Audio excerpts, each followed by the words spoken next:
Welcome to Human Potential at Work, the show where we explore social impact, inclusion, and empowerment of everyone, including persons with disabilities. Get ready to be inspired, hear success stories, and learn tips and principles for bringing out the best in everyone. Hello, everyone. This is Debra Rue, and this is Human Potential at Work. I am the CEO of Rue Global Communications, and we are consultants, brand ambassadors, market influencers, trainers for the community of people with disabilities. So we like telling the really empowering stories about what people with disabilities are doing to change the world. And today, you're going to love this episode. Now, this is going to be a second episode, which we had promised, coming from the Kennedy Center. We're very impressed with what the Kennedy Center is doing. And I had Betty, who's on again today. Betty, I encourage you to go back and watch her episode. It was episode 112, Equity in the Arts. It was a wonderful program. And if you don't know about the zebra, if you watch the program or listen to the program, you'll know more about what I meant with the zebra. But Betty, welcome back to the program. Thank you, Debra. It's a delight to be here with you and two of my favorite artists. Yes, I know. And why don't you introduce the two artists that are on the show today? Well, we have two of our VSA Emerging Young Artists joining us. We have Victoria Duggar, who's joining us from Atlanta, Georgia, and Kip Henderson, who's joining us from California, I think from the beautiful city of LA, right? Yeah. Okay. And they have both been winners in our Emerging Young Artist competition, which means that their work has risen to the top as being some of the stellar work by young artists in the United States. Wow, so exciting. So, Betty, for those that have not seen the previous episode, and we are almost at 150 episodes, yay, but why don't you take a minute and introduce yourself, and then let's let Victoria introduce herself and talk a little bit about her art, and then Kip will just follow what we started. But Betty, tell us more about who you are, right, and why, what the Kennedy Center is doing, because it's very impressive. Absolutely. And so my name is Betty Siegel, and I'm the director of VSA and Accessibility here at the John F. Kennedy Center for the Performing Arts in Washington, D.C. And some of my favorite programming that we are empowered to do to exemplify President Kennedy's commitments to diversity and inclusion and equity and access is to bring up and highlight the amazing work by artists with disabilities across the United States and around the world. One of the programs that we're really trying to look at today is our VSA Emerging Young Artist program, which is totally 100% supported by the amazing generosity of Volkswagen Group of America. I can't tell you how grateful we are to their ongoing support. I think we're going into our 19th year of support from VW. Now, Victoria and Kip, I love having them because they represent two different cadres of artists. Victoria's work was featured in our exhibit Reinvention. She was our first prize winner, which is really amazing. And then we have Kip, who's in our current cadre of artist winners. So that exhibition called Detour is out in the community now, beginning its national tour, and it's in Boston. And Kip was was a winner of our Excellence Award. So he also has some amazing work. We have a lot of different kind of programming at VSA and Accessibility. We do the lifespan. So the zebra that Debra refers to is a piece of artwork by a young artist through his special education classroom. And so we're now looking at the other end of the spectrum of artists that we deal with, which are emerging artists 16 to 25 years of age. So I will throw it over to Victoria to introduce herself and talk about her art. Thanks, Betty. I'm Victoria Duggar. I won the first prize, like Betty said. And I don't know, the Kennedy Center has been so amazing in helping me get different opportunities with my art. I was kind of nervous about applying to the program, actually, to the competition. And I was like, I think I'm going to go ahead and do it. And because it just seems so, my work is already about disability and how I interact with the world through my disability and how people see me. And I mostly do portraiture and things like that. So I've continued to work in the arts since the Kennedy Center, and which was an amazing opportunity. And Kip? Yeah, my name is Kip Henderson, and I am a comic book artist. I applied for the Kennedy Center VSA program because I had a few short personal comics that dealt with my disability. They're just lighthearted and fun, and I'm aiming to answer the questions that people don't know to ask. A lot of people ask a lot of the technical questions because that's like what presents itself. But I think a lot of people are wondering what's day-to-day life like as a person with disability. And that's something that I hope to answer with my personal comments. And then for my job, I work with internet star digital magician Zach King. And he's hired me on to produce comic books for him. So that's what I do professionally now. So Debra, what's really exciting about both these artists is not only is their artwork exemplary and truly top-notch and amazing, it's that they both are actively pursuing careers in the arts, either through the production of their artwork itself, or like Kip said, has been commissioned in essence to create artwork for another artist. And Victoria, you are currently working at the High Museum, which is a very reputable art museum in Georgia, and then doing your work. Yes. Yeah, so working at the High has been amazing. I think that them kind of implementing a lot. They had a VSA conference here just a little while ago, so I was able to meet more wonderful people from the Kennedy Center, and I love working in programming. And one of my favorite programs here at the High is Musing Together, and that's a program that's in partnership with the Alzheimer's Association.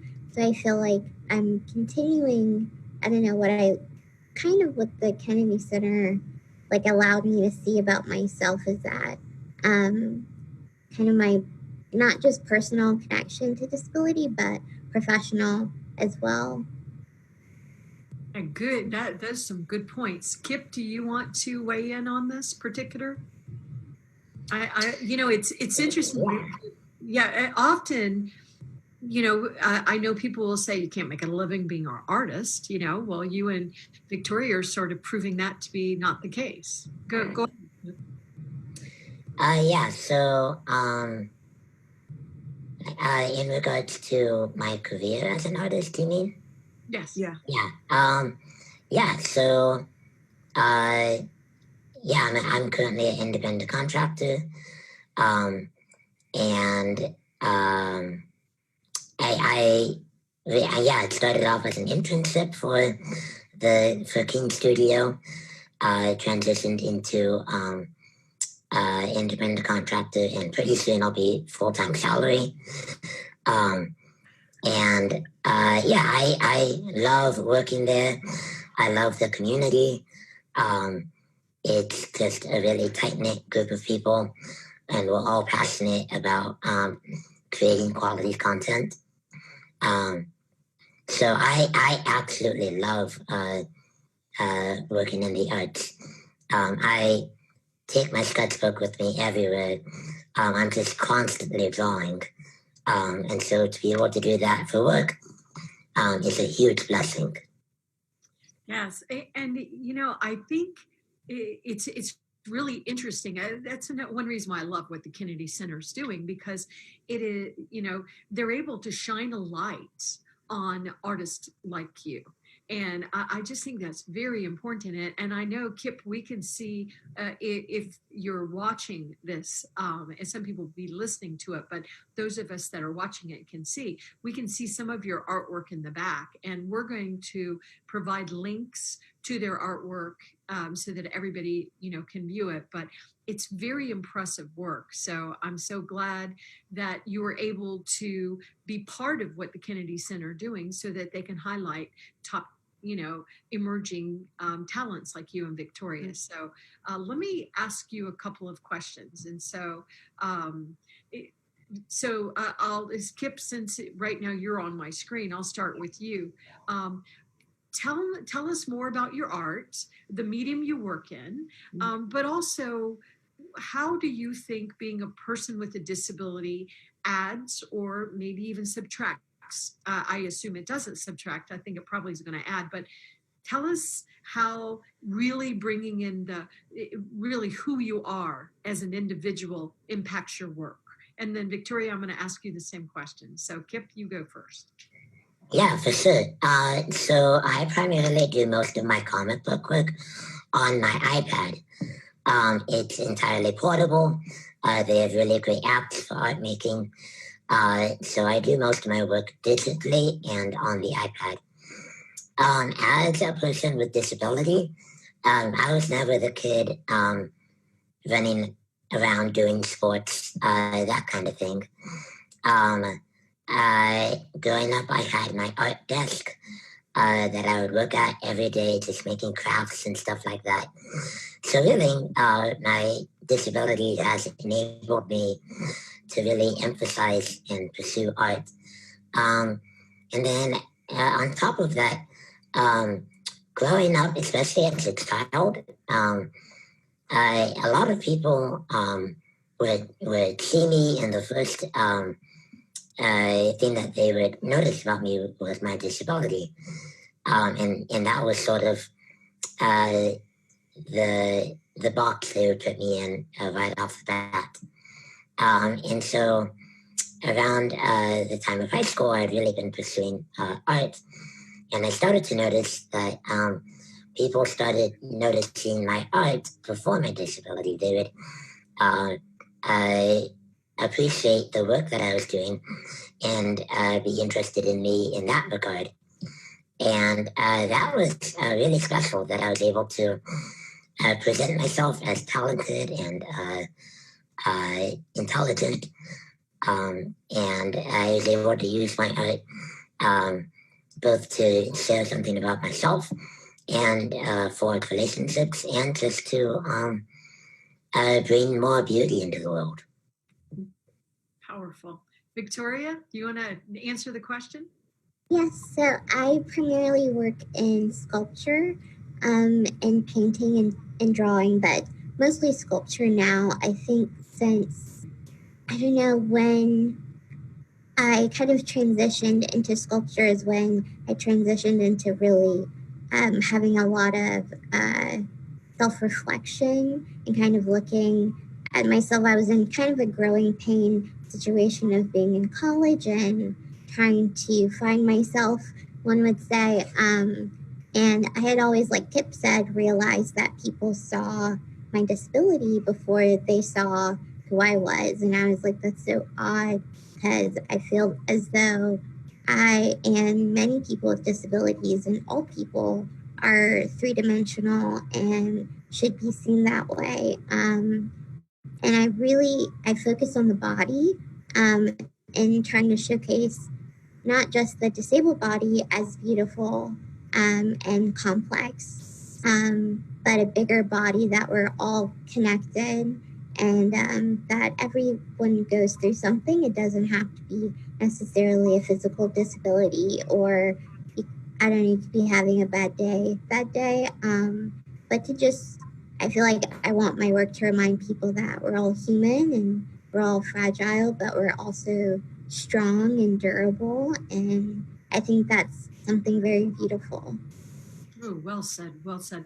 I've talked about this many times on my show, but I don't know that any of us want to have somebody determine who we are based on one component of who we are. So you can say, well, Deborah, you're old.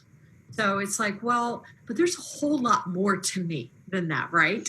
I mean, I'm now, I guess, an elder. No, I'm definitely an elder these days. But there's so much more to who I am. And so, I was in a discussion the other day. I was on a panel speaking, and there was a young woman, she was 21 years old, that had a visible disability. And she said, and it just amazes me that people say stupid stuff, but people come up to her all the time and they say, someday when you die and you go to God, you won't have this disability anymore. God will heal you. And it really makes her mad. And she said, God will heal me? What are you talking about? There's nothing wrong with me. And she just really owns who she is. And that is very, very beautiful to me, because I do see the young people seem to really be better about owning who you are as individuals. And I think, once again, that's why I want to applaud and support the work that Betty and her team are doing, because I think we all, especially as some of us that have access now to people through our careers, it is our jobs to make sure that people know about the Kips and the Victorias of the world. And we really let you speak to the world through your own medium, whatever that is. And you and Kip happen to be artists, and you're expressing yourself through your art. But if the Kennedy Center isn't there to help you, make sure that people know about your work, it makes it a little bit more difficult. And that's one reason why I love the conversations. Betty, I don't know if you want to weigh in a little bit more about why is this so important? Oh, the thing is again, I love this opportunity that you provide us, Debra, to really highlight the work of two of the artists that we find, first of all, to be great representatives of artists generally, and then in particular artists with disabilities, because they both are so open about talking about how their identity and affects or influences or is a really important part of their work. I think that these programs and the Artist Society are critical because they show us who we are. They show our humanity in a way that nobody else really can. And the opportunity to bring visibility to their work that Volkswagen Group of America helps us do as well is essential. Kennedy talks about, one of my favorite quotes from President Kennedy is the one where he speaks to the fact that after ages have passed and the dust of wars has settled, what we're going to be remembered for is our human spirit. And I think that these artists and the other programs that we provide that highlight the voices of and raise up the visibility of visual artists through the Emerging Young Artist program, or our musicians through our Internationally and Soloist program, or our playwrights through our playwriting programs, I think all of those are ways in which we deepen and enrich American culture. I agree. Now, Kip and Victoria, you may not think of it that way. You're changing history. You're changing history. I believe that artists can change the world. And I believe that, for example, Victoria's work as a sculptor and her look at bodies is really exciting. And Kip's work as a comic artist, I never can remember how we refer to the comic artist, is also another way of looking at our world. And then the piece that I think is really important that both Victoria and Kip bring in such an exciting way is that they both are working in the arts. And that which is hard to do. Right, Yeah. that's hard to do. That's not an easy feat for any artist. No. Let me pick up on a point, because I want to give a big old shout out to VW, because the reality is, if brands like VW of America are not supporting programs like this, we don't get to learn about Kip's amazing work and Victoria. And, maybe and hopefully Kip would have made it on his own without the support. Oh my gosh, yes. They're so talented, but programs like this are so important. And right now, as we're recording this show, disability inclusion is on the world stage at the World Economic Forum in Davos. And we're talking about disability inclusion, real inclusion. And they actually came up with a word, and I can't even say the word yet, but they're sort of, in very funny ways with videos, a little bit making fun of corporations that say that they want to include people with disabilities in their organizations, but they don't. And so you look at somebody, I'll just pick on Kip right now. So you look at somebody like Kip, that he is so talented. His artwork is just gorgeous. And you think about all the ways that would benefit a corporate brand and the sculptures and stuff that Victoria is doing. These are two individuals that they are working and they are in the space, but a corporate brand, how could you not be tripping over yourselves to hire these talented individuals? I mean, they bring so much to the table. And so there's a lot of, and I think it's just that people and corporations don't understand the value that we really bring to the table. And of course, disabilities can be very confusing. Many people have disabilities and they're invisible disabilities. And so you can't get the physical cues to say, oh, we have disability in the room, which is why it's so important to include people like Kip and Victoria that have physical disabilities that we can see and understand, not say, oh, Kip's not talented, because that's ridiculous, but to say, wow, Kip is so talented. And oh, by the way, isn't it cool that Kip has a disability too? I wonder, because my first thought when I'm looking at Kip's work is, how has his life impacted his art?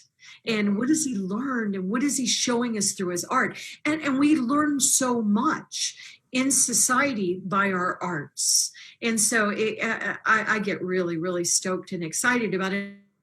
And I think it's all of our jobs. It's Volkswagen's job. It's Betty, it's your job. It's my job. It's Doug Forest's job, our producer behind the scenes, to make sure that we are shining the light on the Kips and the Victorias of the world. So why don't we step back and see what they can do? Why don't we give them a chance and see how they can change the world, which they're doing already. So I get really excited about these topics. So Kip and Victoria, let's turn the floor back over to you.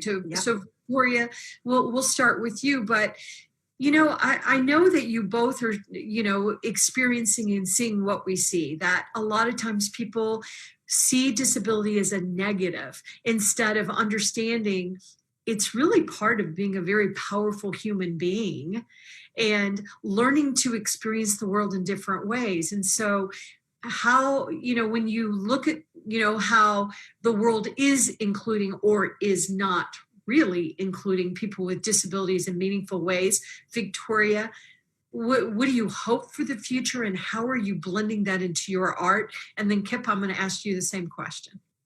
Victoria?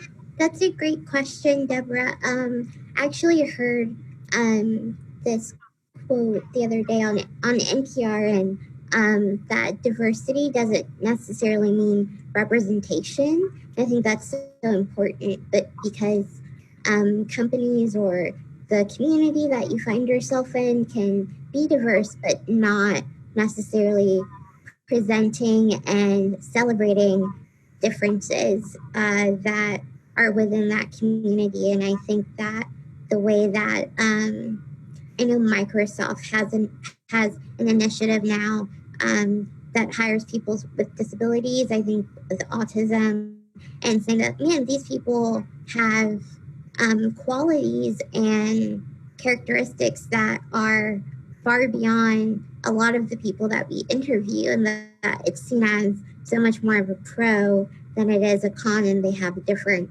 interviewing tactic. And I think kind of integrating people with disabilities into everyday life is so important, because I think if you're not comfortable, if you're not seeing people with disabilities lead normal lives, and that they obviously do, it can kind of create a wall there, can create a barrier for communication. And I think that what I intend to do with my artwork is to create more inclusive environments. I feel that I'm moving towards installations and kind of breaking down architectural boundaries, because I think that is what hinders people from coming together and seeing people with disabilities, seeing people from different backgrounds and ethnicities, and especially with disability. I think environmentally, it's very one way. And I think if I'm a big supporter of universal design, I think that we'll all realize that we're all connected and we all have the same basic human condition. Yes. That was beautifully said, beautifully said. And before I let Kip talk, and I can't wait for Kip to talk because you know it's going to be brilliant, but I was on television and they were asking me about some of the women's movements. And obviously I'm a woman and I really care about the women's movement, the Me Too. And unfortunately I have my own Me Too stories like many other women, but I had said one thing that I want to see us do a better job of with all these amazing, powerful movements is to really have diversity be a little bit more visible. And I said, in these situations, it's powerful to have someone like me there talking, but I don't have a physical disability. And I was said, what you should do is you should find a woman, that maybe an African-American woman that has a disability, and let her talk. And boy, I know a wonderful woman that would add to these conversations. So Victoria Duggar, remember her name, but Kip, we want to hear from you. So tell us what you think about these conversations we're having. Yeah, I think these are absolutely wonderful conversations to have. One thing that really stood out to me that you said was the comment you made about the faith-based communities' interactions with people with disability. How oftentimes people in faith-based communities approach disability as something in regards to brokenness. I'm a Christian. I absolutely love God and greatly value my relationship with Jesus. And while it is true that I am greatly awaiting the day when I'll have a new body, here I don't want other people to tell me that I'm not complete currently, simply because of my disability. I think that one thing that's important to remember is that all people are broken, and that just because my brokenness is exhibited on the outside doesn't mean that I'm any weaker or any less human or any less capable than people whose brokenness is not on the outside. I think that that everyone is just as qualified and also just as in need of help as everyone with disability. And I think that when people in faith-based communities don't take that approach, that it can be detrimental to allowing people with disabilities to enter those communities. And I think it's important to let people with disability start the conversation and and for others to approach the topic, and not just in faith-based communities, but all people to approach the topic with humility, and to realize that you are not the expert on what it's like to be them. I would much rather tell you who I am as a person and what I can and can't do than for you to assume those things about me or to assume that I'm not comfortable who I am. And I would much rather be able to tell you, I need prayer for this, I need prayer for that, or I can do this or I can't do that, instead of you assuming what I need help with based on what's immediately visible to you. Wow. I know that Victoria wants to we have a little chat window in the back, and Victoria says she wants to comment on this, and I want you to comment on it, but I want to throw something else at both of you. So Victoria, I'm going to turn it over to you to comment, and then I want to send it back to Kip. But while you're commenting, I'd like you both to comment on inspirational porn, because I can't help, I'm going to tell both of you, I'm sorry, I can't help but be inspired by you. I'm inspired by you, not because of disability, but because I'm a wannabe artist. And I dabble in paint, and I won't show them to you. My mother loved me so much that I painted in acrylics, and she hung it up on her wall, which it wasn't hangable art, but I enjoy doing it. So I'm inspired by you both, by the brilliance of your conversations and because of your artist abilities. But at the same time, Victoria, comment, but if you don't mind, also addressing inspirational porn. Of course. So I thought what Kip said was so beautiful and so poignant that, just because people with disabilities aren't able to necessarily hide them, that they're a bit more obvious, it doesn't mean that that we're any less than or I don't want to use the term worthless, but aren't contributing members of society. And I think that, I don't know, I really, I think what we need more is empathy, and empathy towards one another, empathy with other people. And I think that would do a lot of good.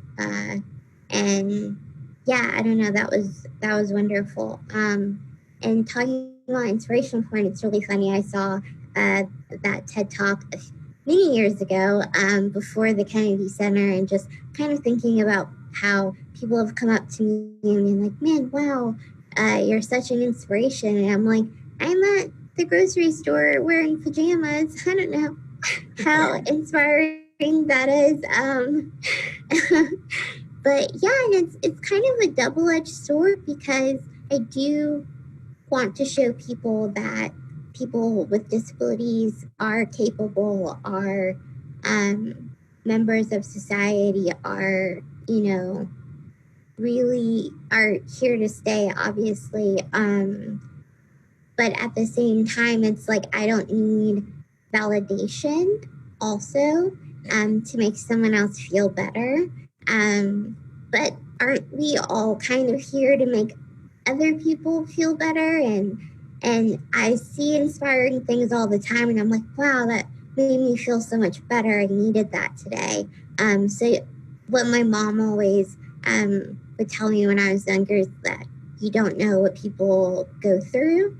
And I try to, every time I meet someone, I try to really have that in the back of my in the back of my mind. Because you don't necessarily know what someone's going through. And if they're saying that to you, you don't necessarily know if it's coming from condescending place or a place of admiration. Because I've also been in those shoes. So I don't know. I feel I'm on the fence with inspiration porn.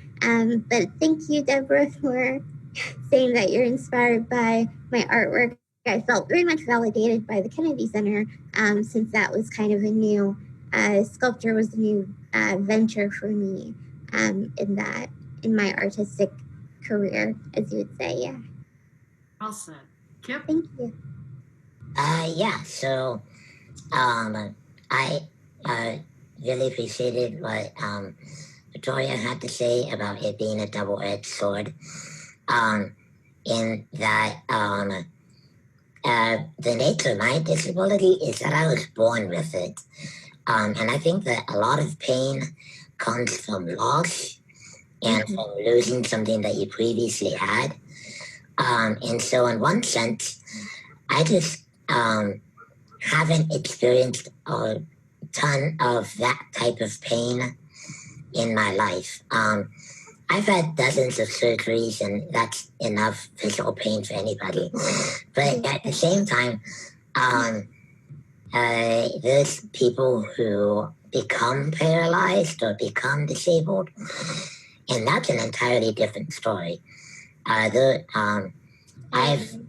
never felt that type of loss because I was born with it. So, in one sense, I've had just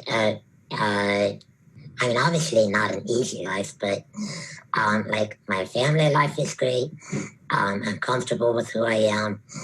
I have a lot of stuff going for me, and I don't want people to assume that just because some of my weaknesses are visible to other people, that I've had a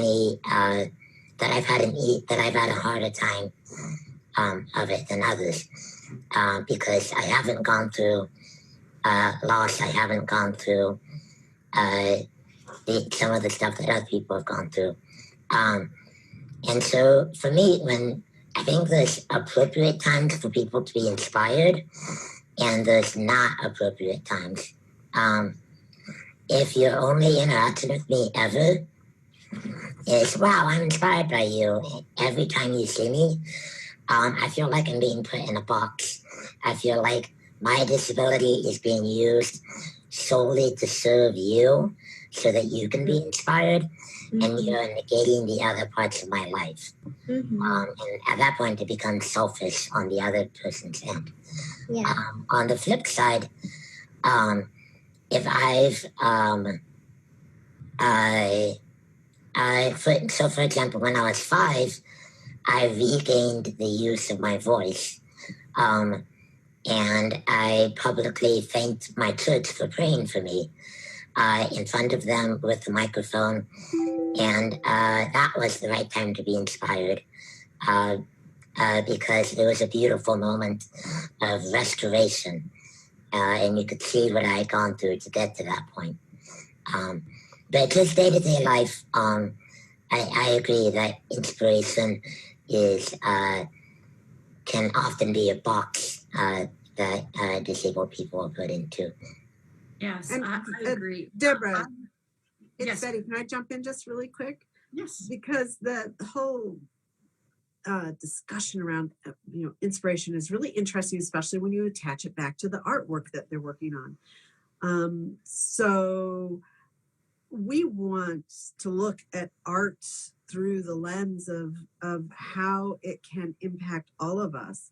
And I walk away from a lot of art exhibits feeling sometimes inspired, sometimes depressed, sometimes excited, sometimes thinking, oh, I could do that. And then sometimes thinking, I could never do that. But one of the interesting things about the VSA VW Emerging Young Artist program, which I think Victoria has experienced, but Kip hasn't, is that we do try to send the artists out into the field with the art exhibit so that we know that the artwork can speak for itself, right?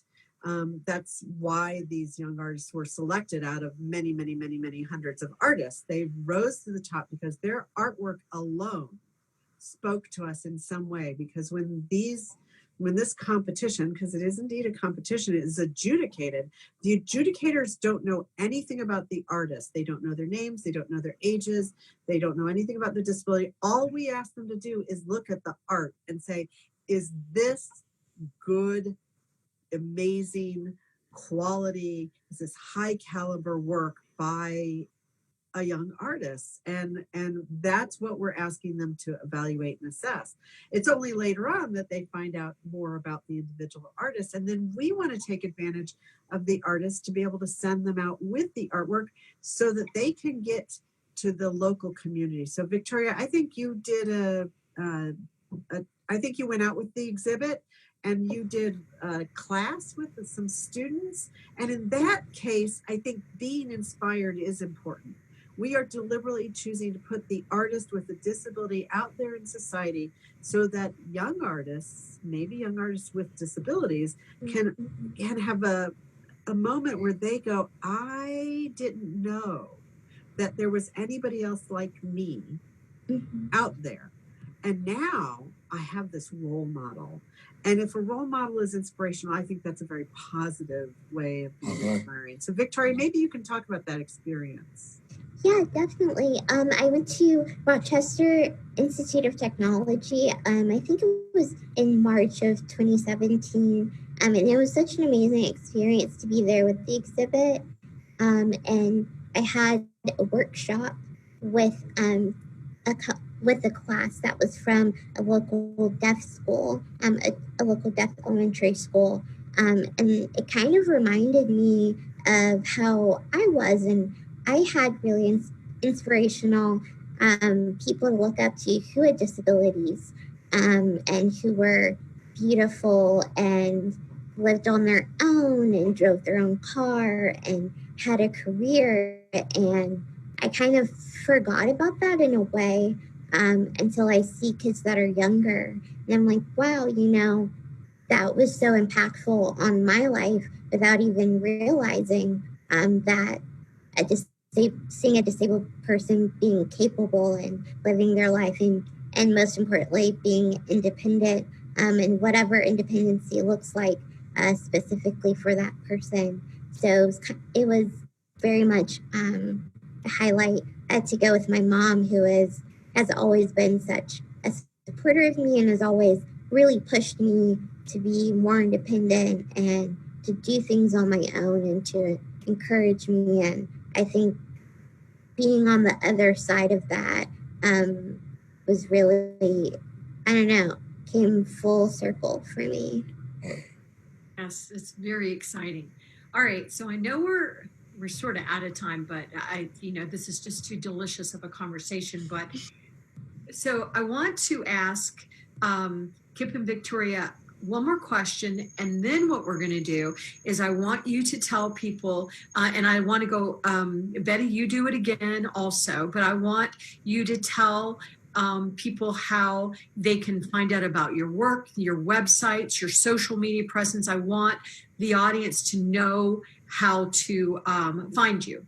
But my last question for Kip and Victoria, and Betty, you're more than welcome to weigh in on this, is what are your hopes for the future and about true inclusion and of people with disabilities and just the society starting to understand that we're all human beings. We all have abilities and disabilities. So what's your hope for the future? And Victoria, how about if we start with you and then we'll pass it to Kip?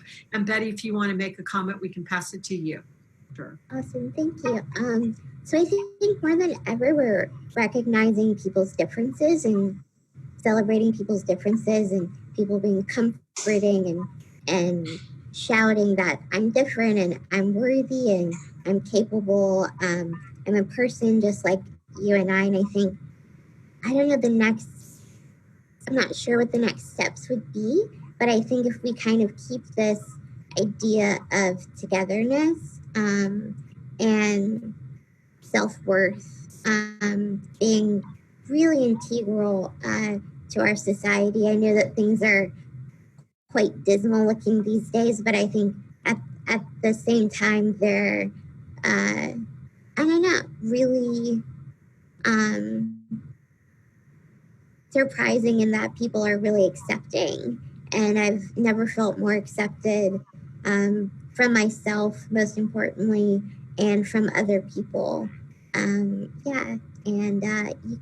Should I answer the social media question later, or?